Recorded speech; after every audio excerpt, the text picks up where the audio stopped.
do today is I'm going to take this Baker rifle, I'm going to pull the barrel out of it, and this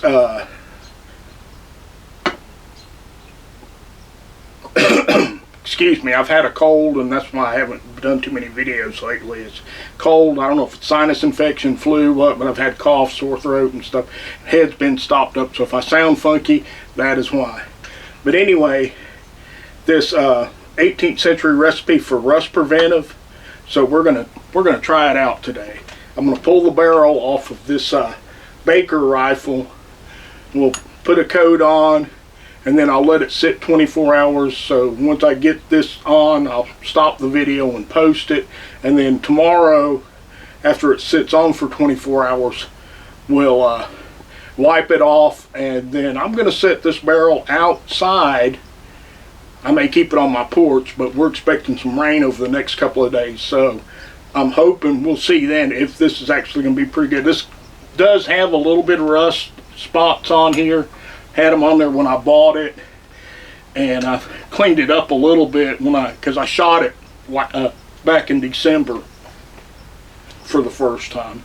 And so what I'm going to do is knock that out. We'll see how that does, and then I'll go back later and I want to see what this stuff does on these little bit of rust spots. Like I said, had some ballistol put on them when I cleaned it, but I haven't really taken steel wool and scrubbed them off. But I wanted to leave that on here.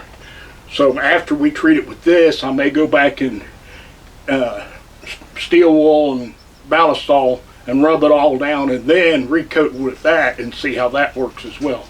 But anyway, to start this disassembly, and the reason I'm doing this gun is because it's the easiest one to get the barrel out of. I'm going to take these pins. We have captive barrel wedges in here. And that's not wanting to go. Okay. Let me pause it a minute. I'll cut it here.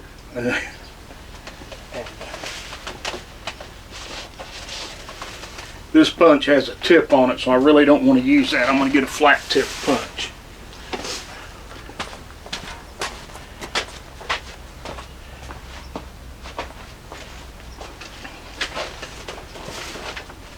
Okay, sorry about that. This punch comes to a little bit of a point, and I don't want to damage or burr up this side because it has to go through. So I got a flat tip punch, and I'm probably going to need to set this up just a little bit so the wedge won't be hitting on the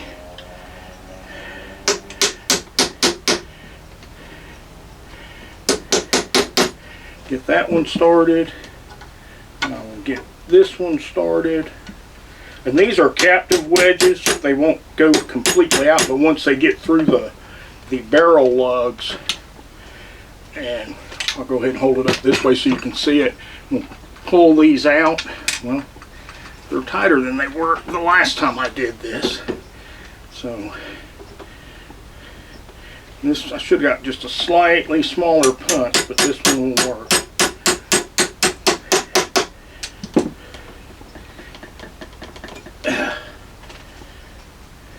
I do have a slightly smaller punch that I used for this the last time, but hopefully this won't booger the wood up too much.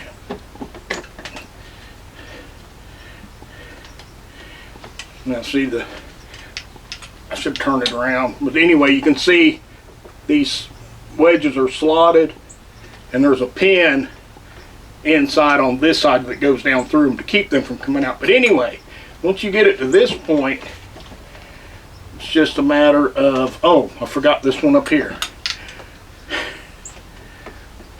That's why it's not wanting to come loose.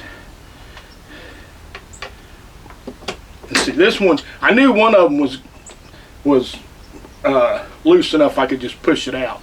And that takes the pressure off. If I'd done that one first, these other two would have probably came out just push. And then this has a hooked breech, like the originals and like some later shotguns. So it has so the tang is bolted in here and it just hooks into that. So that's all we need for the stock. Let me set this off. I'll put it in the rack back here. And I don't know if it'll show up on the video, but I've extended my rack. I've been doing some work in my studio. It's another reason I've not been getting videos out. I started back at the 1st of January, and I did get a couple of videos out last month, but like I said, I've had some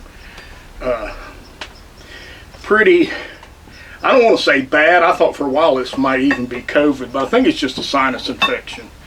But it's been bad enough I haven't felt like doing anything and didn't want to talk, and my voice was off and stuff. So we're going to take this, and really all you do with this is just generously apply it like a paste. So I'm just going to hold it like this and just start up here and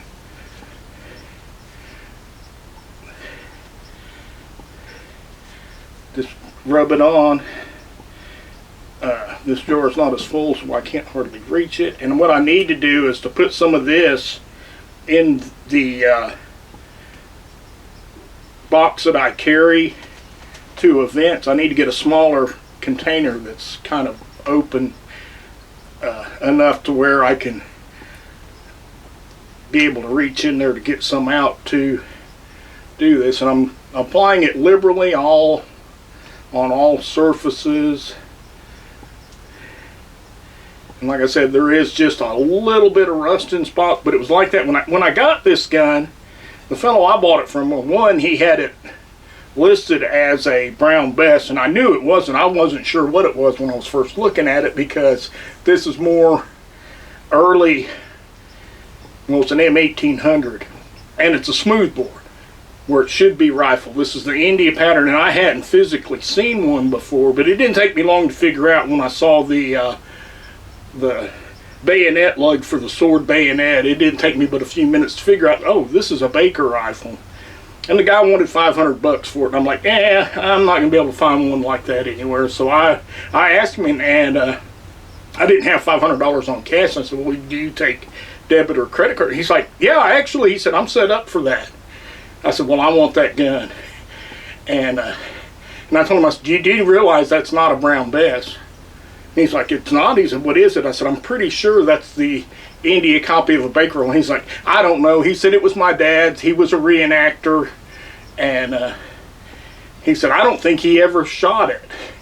And looking at it when I first got it and looked it over, I don't think the thing had ever been shot. But like I said, I shot it the other day, and it probably would have done better if it was rifled, but it didn't do bad, actually.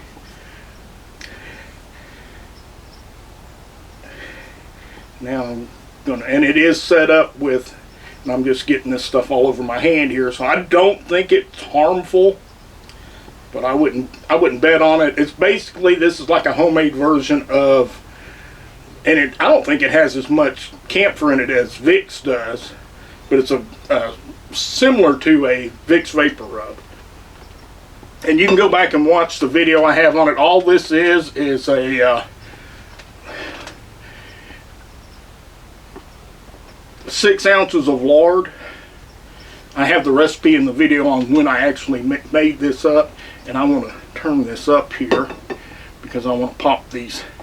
The sights, actually, you can elevate them, and there's a little bit of grime up under that, because this does have, and like I said, the original guns were rifled. This is an Indian made copy, and so it's just made in smoothbore. I would like it better if it was rifled.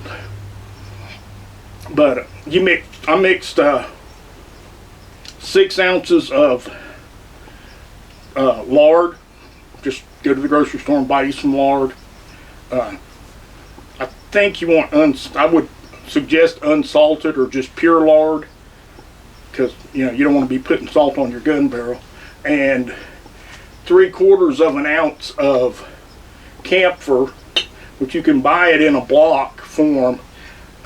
They sell it in some pharmacies, just none of the pharmacies around me. Walgreens actually carries it, but the ones in my area didn't have any, so I had to order it. And then it doesn't give you an amount, but to put powdered graphite, it says, I think in the recipe it says for blacklight, but it's graphite, and you can buy it in little tubes in at auto parts store because it's used for a tool lubricant and stuff. And my son actually had some, so he gave me some, and it didn't say a specified amount, so I just put some in there till it got I put probably a teaspoon roughly in there, and made it look this blue-gray color. But anyway, that's all we can do for right now, so we'll leave this for 24 hours, and tomorrow I'll wipe it down, make part of a video, and then I'll probably stick it outside for a couple weeks and see how it does, and then do a follow-up video. So if you have any questions, or throw something in the comments. I hope you enjoyed the video, and thank you.